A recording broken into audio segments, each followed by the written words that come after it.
Our railway adventure begins in the colourful port city of Guayaquil. Located on the Pacific coast, it's home to more than 2 million people.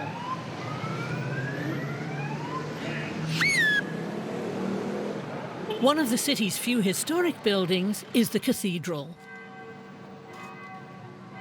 There are quite a few iguanas here. They're free to roam around and they multiply prodigiously.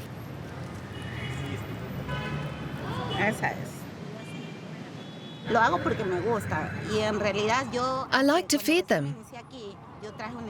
10 years ago, I brought my iguana, Marco Antonio, here. I can still recognize him by his colors.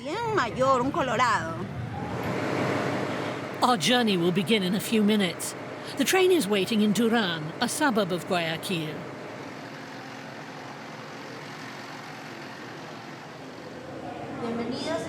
Train manager Karen Escobar is here to welcome us. A ticket costs the equivalent of 17 euros. Sales are still a bit bureaucratic. This line only resumed service in 2013.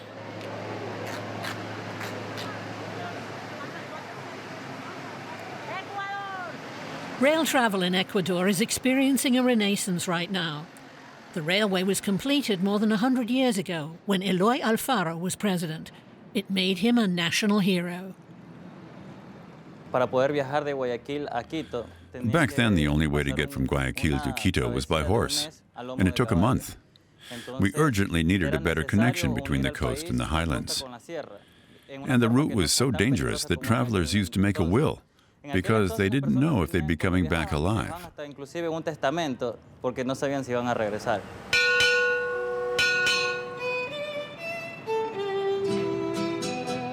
The journey is still an adventure. A few security guards on mopeds have joined us. There are no railway gates on the roads, so the guards will secure the crossings for us.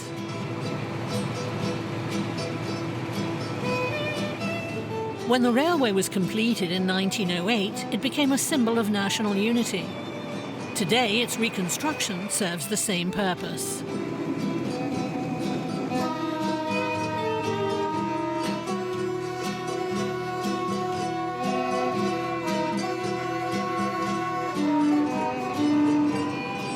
The project has become known as a patriotic challenge that aims to unite Ecuador's various ethnic groups.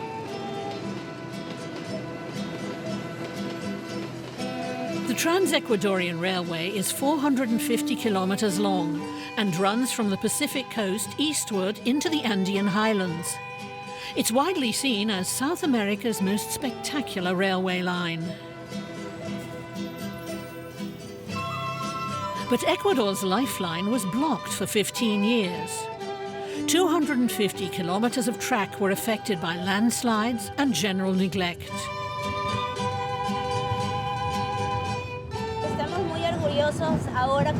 We're very proud of the reconstruction effort. It takes us back to the days of President Eloy Alfaro. Rail travel used to be normal here. When older people board the train now, it's a touching experience for them. They have tears in their eyes. They remember when they and their children used to travel from the coast to the highlands.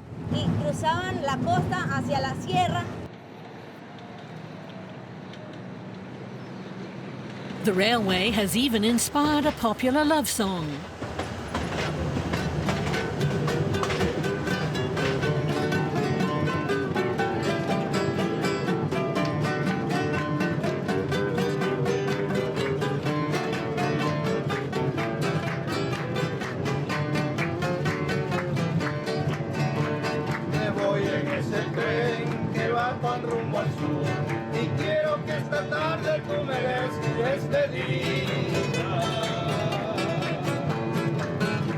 La canción que interpretamos primero se llama Rumbo al Sur.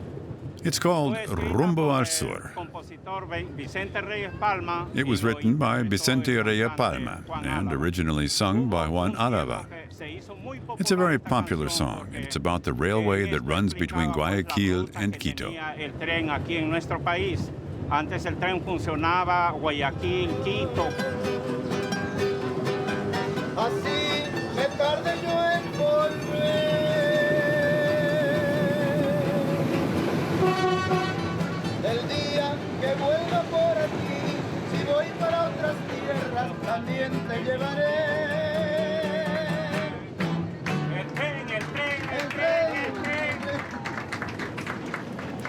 In the early 20th century, Ecuador was an economically underdeveloped country.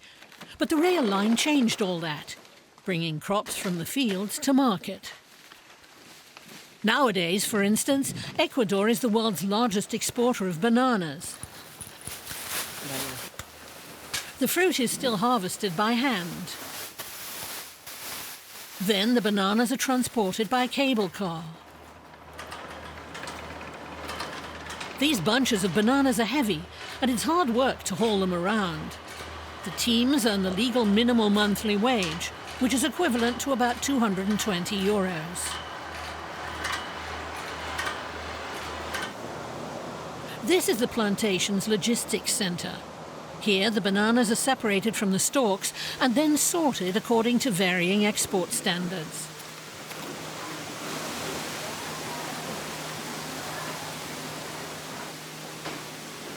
Ecuador's climate is ideal for growing bananas all year round. The bananas are washed carefully to remove any traces of pesticides.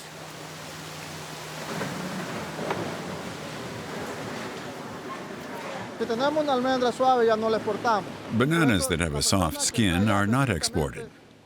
Specially trained personnel make sure that only high-quality fruit is sent to export markets.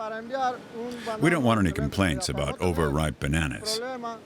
You have to export them when they're still green, that is, not yet ripe. 3,300 crates full of bananas are harvested here per hectare per year and exported to Germany, Japan, Russia and the US. Reconstructing the railway was almost like building a brand new line. The project cost the equivalent of 220 million euros, an enormous sum for a country like Ecuador. The trains have only recently started running again, and we're still dealing with a few problem areas. It'll take a while before we get that under control.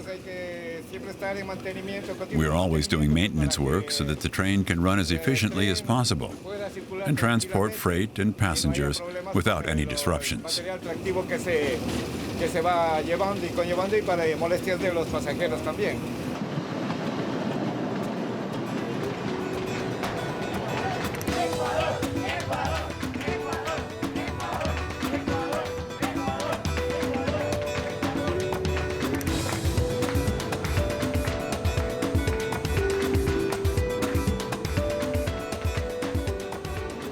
We're moving slowly uphill now.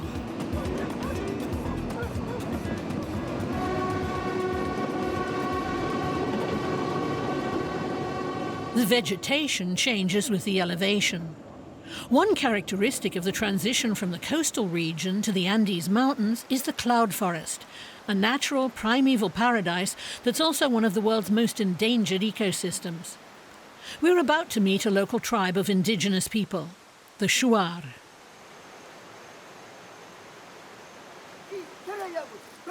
They're performing a ceremony to determine whether strangers are welcome here today.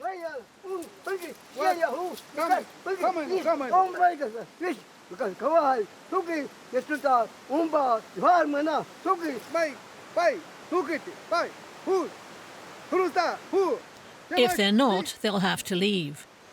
Those who are allowed to visit are greeted with ritual dances.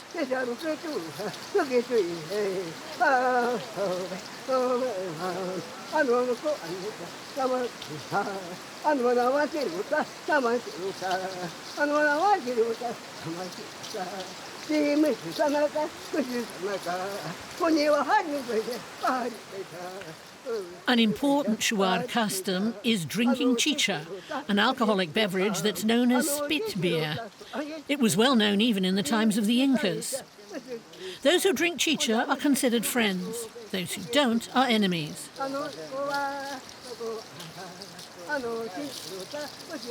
The Shuar didn't treat their enemies kindly. In one sacred ritual, the tribal princes would cut off the heads of criminals. This took place near a sacred waterfall. They prayed to the god of nature, Ayutam, and used a combination of herbs to shrink the heads. The people here believe this waterfall is Arutam's temple.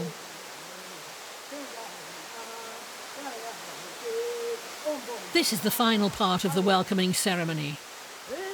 It's a purification ritual designed to remove negative energy from strangers so that they can be brought into the Shuar community.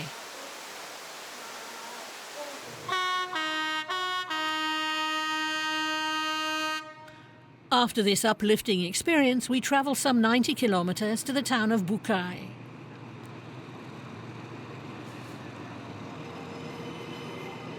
It lies in the foothills of the Andes, at an elevation of about 300 meters above sea level. Some local residents in traditional costumes are here to welcome the train.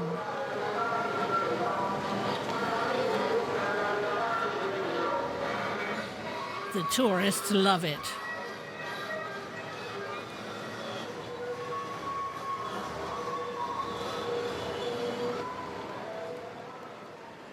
In 1998, the Chanchán River burst its banks here.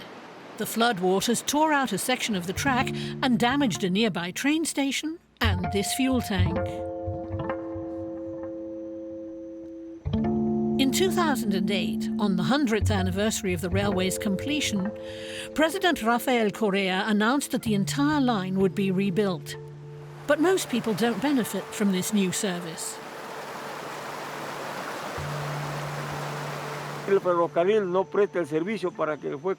This railway no longer serves a real purpose. It runs every 15 days. Only rich people can afford tickets. The luxury train is not designed for poor people or retired railway workers. They wouldn't be able to afford a ticket anyway. He's talking about the Tren Crucero. It offers the only continuous service on this route. It runs once every 2 weeks and has room for 54 passengers. Hola, sean bienvenidos cordialmente a este su Tren Crucero. Hello and welcome to the Tren Crucero. As we travel across Ecuador, I invite you to enjoy all the comforts that our train has to offer.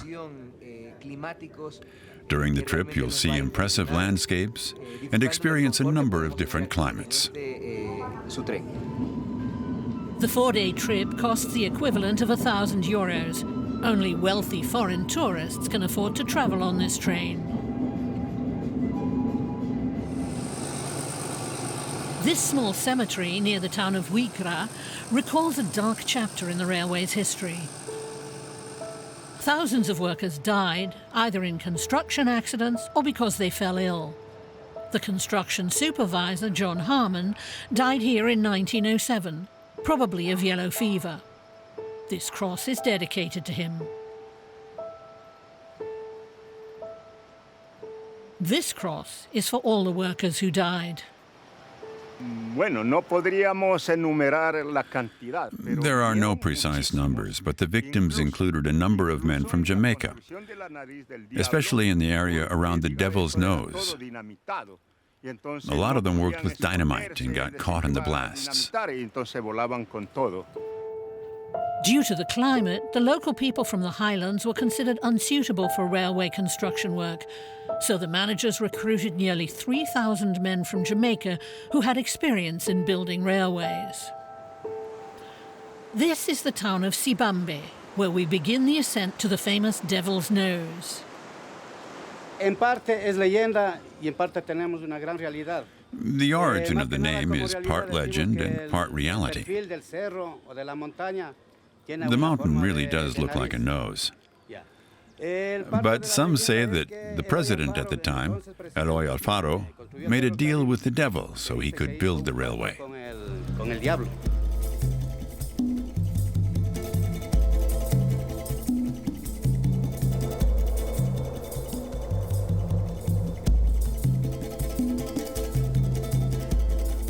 The heart of the world's most challenging railway line lies deep in the gorge of the Chanchán River.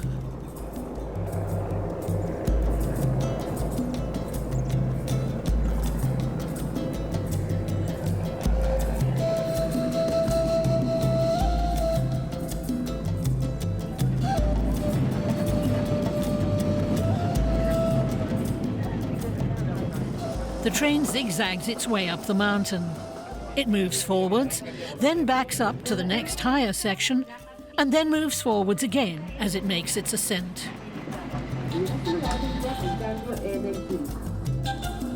Recuerden que el río Lucía está con nosotros hasta llegar a la estación.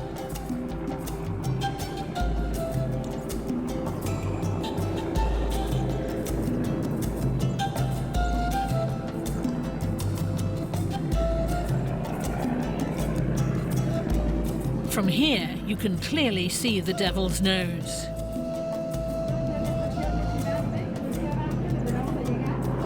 For the passengers, it's always an impressive trip. In Sibambe, we told the passengers that we'd be arriving soon at the Devil's Nose. We're going to go all the way up. And the passengers all said, "Oh." So we served some liquor.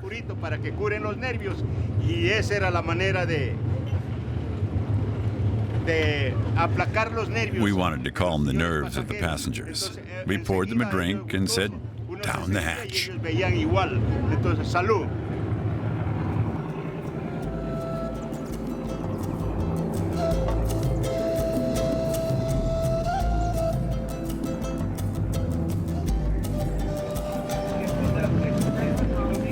At one time, people were allowed to sit on the roof of the train, but after several accidents, the authorities put a stop to that.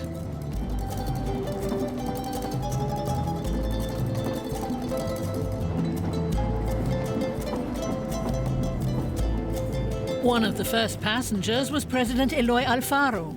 He wrote, "When we came to Alausi and I looked into that terrifying abyss, I closed my eyes and put my trust in the stars." The town of Alausi is located 2,360 meters above sea level. That's 550 meters higher than Sibambe. Alausi is an important market town for the locals.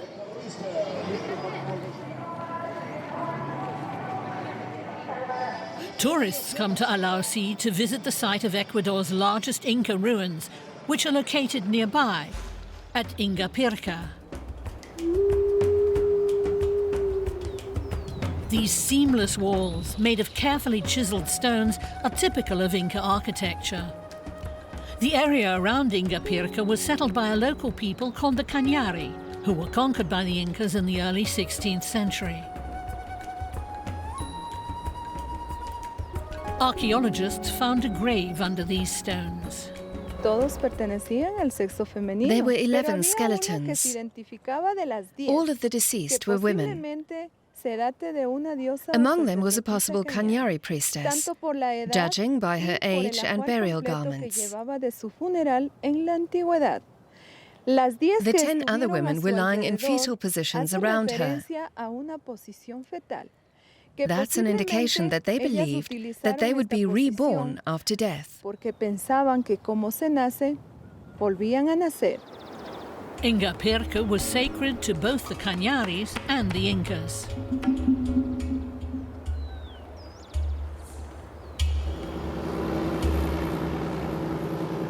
We return to the Tren Crucero. This train reflects much of Ecuador's modern history. Each car has its own design. They're all different. The car we're in right now is furnished in Baroque style with colonial highlights. You can see that in the wood paneling and the gold leaf that's attached to it. We spend the morning crossing a semi-arid region called Tiocaja at an elevation of 3,000 meters. We also have a car decorated in the pre-colonial style, that is, before the Spanish arrived, where the rituals of our ancestors are evoked, such as ceremonies dedicated to the sun and the moon. This region here was known as the middle of the world. That refers to the equator, further north of here.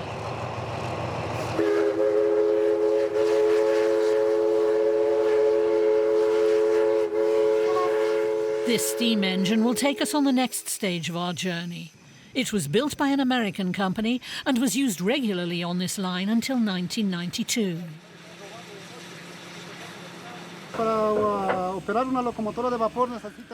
To operate a steam locomotive, you need a lot of experience, ideally as a stoker.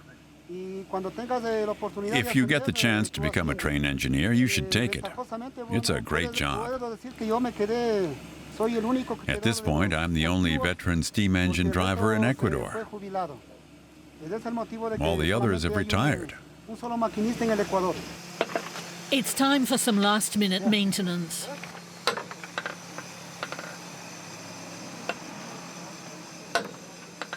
While that's going on, we set off for a small chapel right next to the railway line. The chapel was built in 1524, which makes it Ecuador's oldest church. It was heavily damaged by an earthquake in 1797. The Puroa, the local indigenous people, worshipped the moon and Mother Earth. This chapel is dedicated to the Virgin Mary of Balvanera. It was built on a local ceremonial square that was used by the Indians. After they became Christians, they believed that the Virgin Mary would bless them and their grain harvest.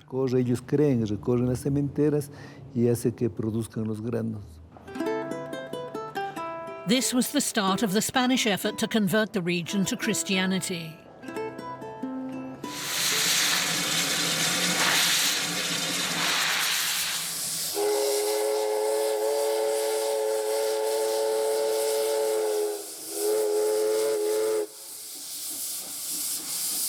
At full steam, the engine cranks out a lot of horsepower and does it at 3,300 meters above sea level.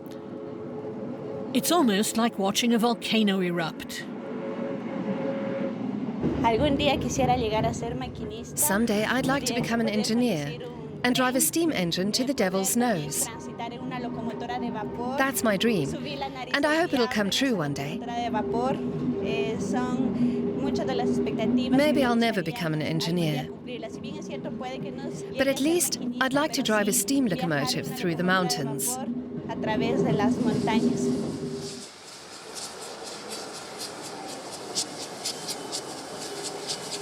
On this section of the route, the Tren Crucero always uses a steam locomotive.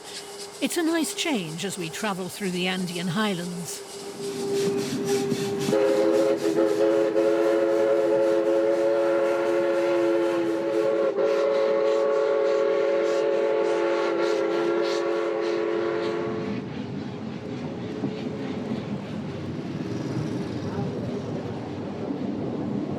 We reach the town of Riobamba pretty quickly.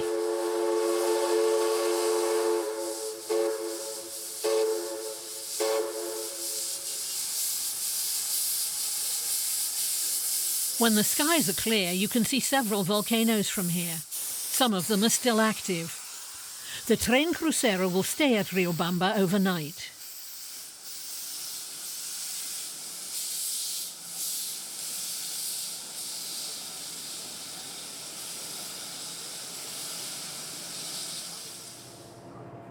Now we're going to sample a local delicacy.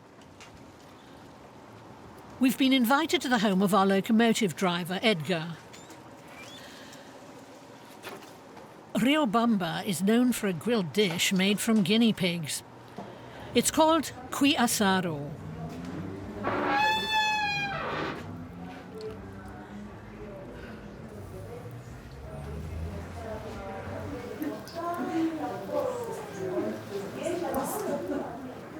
Edgar's mother, Maria, keeps a watchful eye on the preparations. Just a few years ago, 2 local people died of plague after eating guinea pig. But Maria knows how to cook the dish properly, with garlic, onions, and potatoes.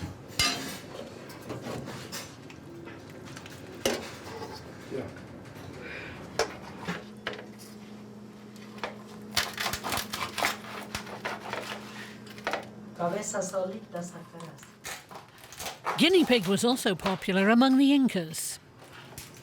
When my son gets home from work, He'll eat a whole guinea pig. But you can't always offer people an entire pig, even though they'd like one. Cuy asado is often served on holidays.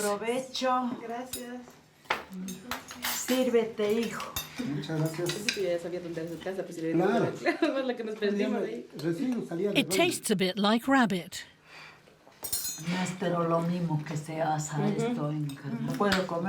It's not surprising that Edgar often enjoys a big meal. Train drivers can really work up an appetite.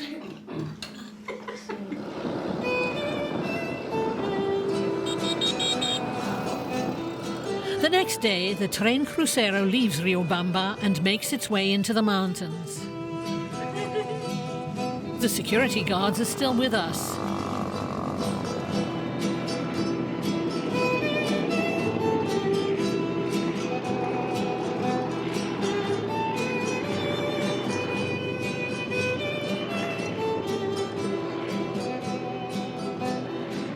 The observation car at the end of the train provides some breathtaking views of the countryside.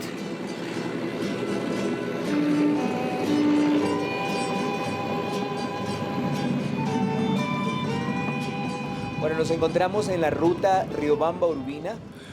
We're now on our way from Riobamba to Urbina. This is one of the country's most impressive railway lines, rising from 2,600 meters to 3,609 meters at Urbina. The station is located at the foot of the Chimborazo volcano, Ecuador's highest mountain, and an important part of our ancient culture. These llamas seem at home here in Urbina. This is Ecuador's highest railway station. You might expect to see a cogwheel train here, but the engine makes the trip on its own.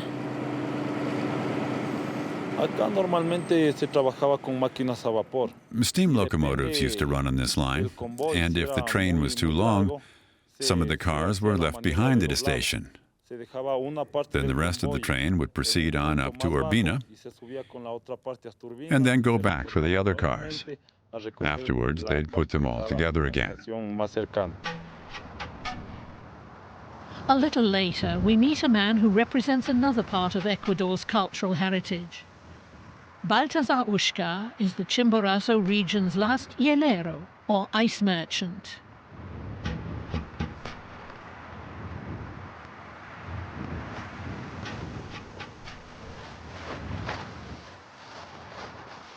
Even here, at an elevation of 4,100 meters, there's still some grass to be found. Baltazar makes ropes out of the grass so he can tie the ice chunks to his donkey's back.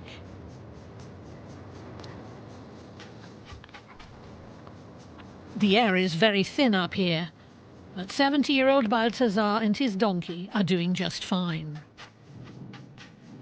The ice mine is located at an elevation of 4,800 meters.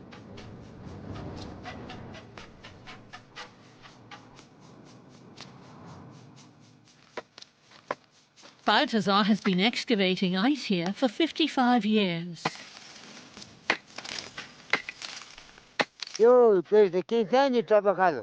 When I was 15, I started working with my father, my mother, and siblings. Sometimes people needed so much ice that we had to make 2 trips. We'd put the ice in a truck and then take it to a dealer.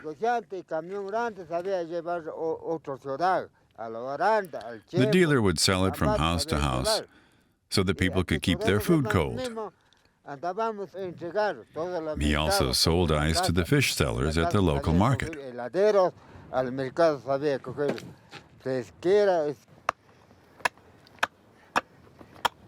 Baltazar cuts the ice into chunks that weigh about 50 kilograms each. It's hard work, especially at this altitude. Then he wraps the chunks in grass to keep the ice cold.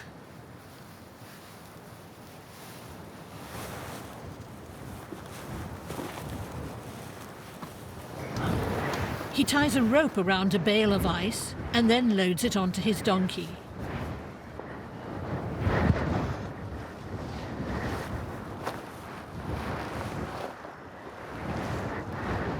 Now they'll head back down the mountain.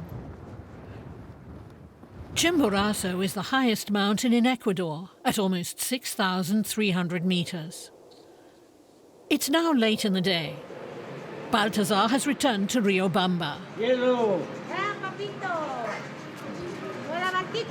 Hielo de Chimborazo.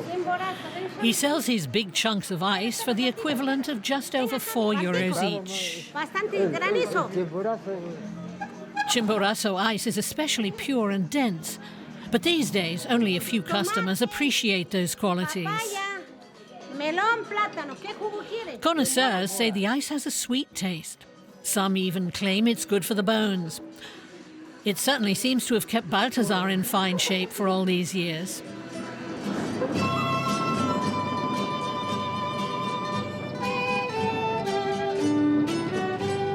Our journey on the Tren Crucero continues northward.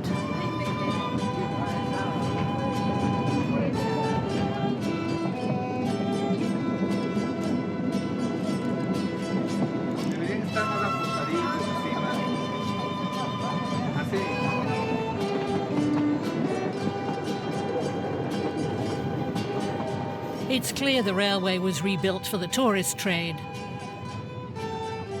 The locals don't benefit much from it.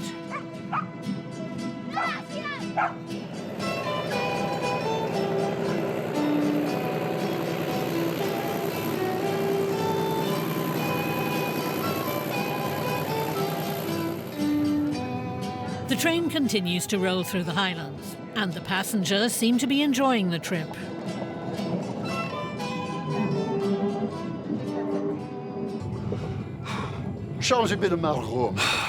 I mean, just look out the window.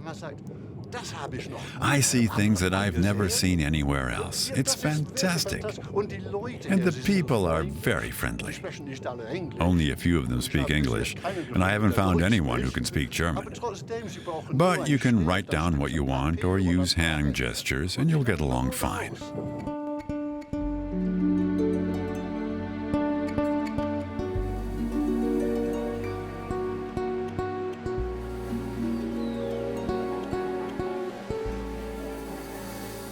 Ecuador is famed for its roses and exports 2 billion of them every year. The local climate and high elevation offer near-perfect growing conditions.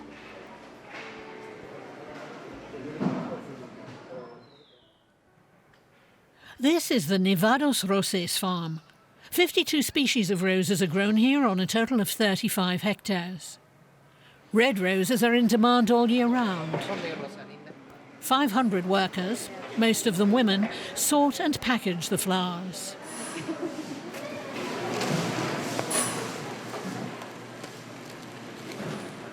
Even for people who work here every day, roses are something special.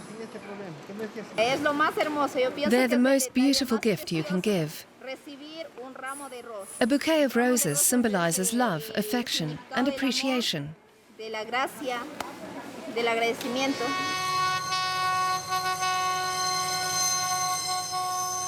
We're now on the last stage of our trip.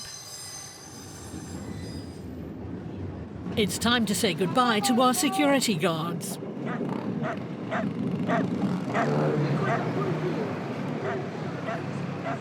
This is Latacunga.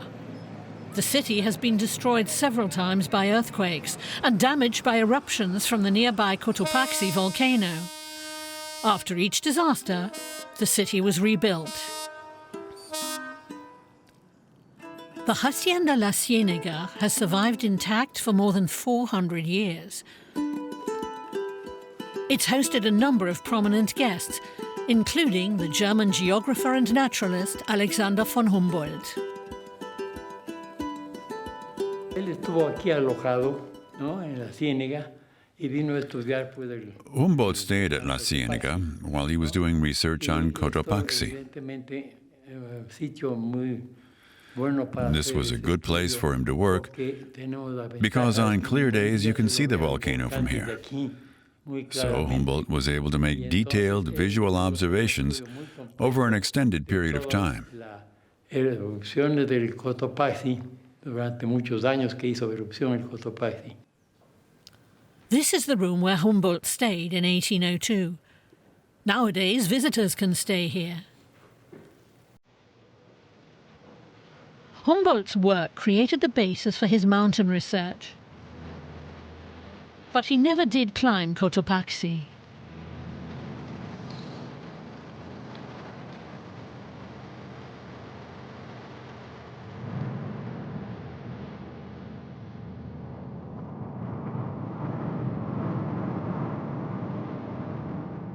The national park that surrounds the volcano is home to a number of wild horses.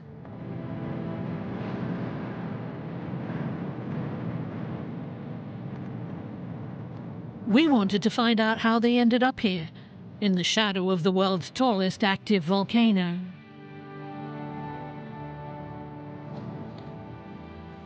En el Parque Nacional Cotopaxi existe lo que es la población de caballos. The horses that live in the national park broke out of nearby farms and were never rounded up.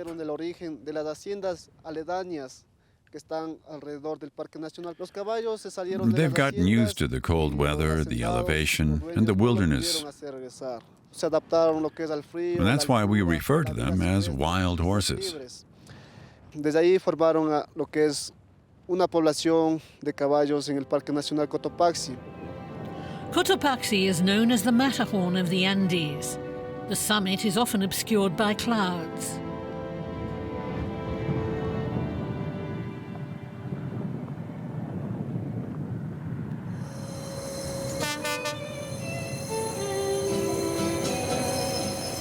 The final part of our journey takes us through an area that Humboldt called the Avenue of the Volcanoes.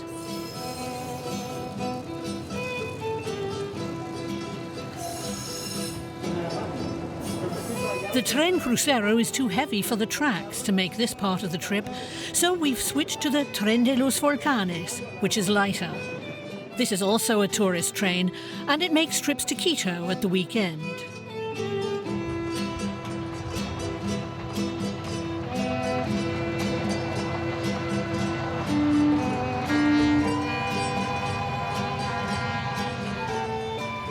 The Trans-Ecuadorian Railway was once much more than a means of transport. It was a symbol of national pride. But a lot of the freight traffic was moved from the railway to the Pan American Highway. Still, the legacy of the railway remains. This national symbol was created during the administration of President Eloy Alfaro. He was our country's greatest citizen. The rail project overcame enormous difficulties. In the end, this new transport system helped to move goods and services between the coast and the highlands. And for decades, this system was a symbol of national unity. Unfortunately, it no longer is. Our goal is to restore this national symbol and its cultural heritage. But can that be done with a railway line that caters mostly to tourists? We arrive in Quito, our final destination. This is the world's highest capital city, at an elevation of 2,850 meters. Quito was one of the 12 original UNESCO World Heritage Sites. The list was first compiled in 1978. Alexander von Humboldt enjoyed his stay in Quito. He wrote that the city simply breathes sensuality and opulence.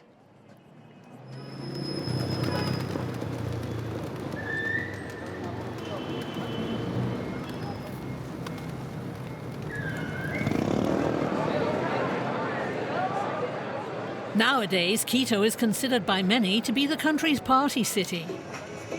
Muy buenos chicos, muy buenas noches con todos.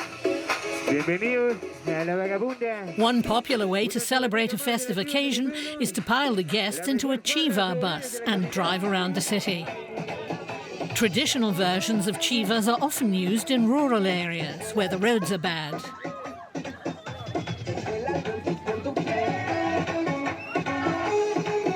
These souped-up party buses first appeared in the capital 20 years ago. A tour around the city takes about 2 hours.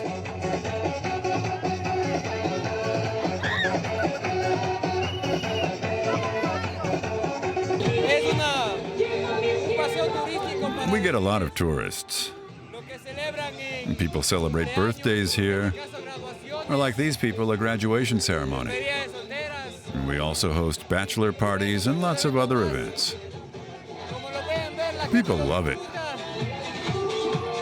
Okay, let's have some fun. A gozar de latido, muchachos.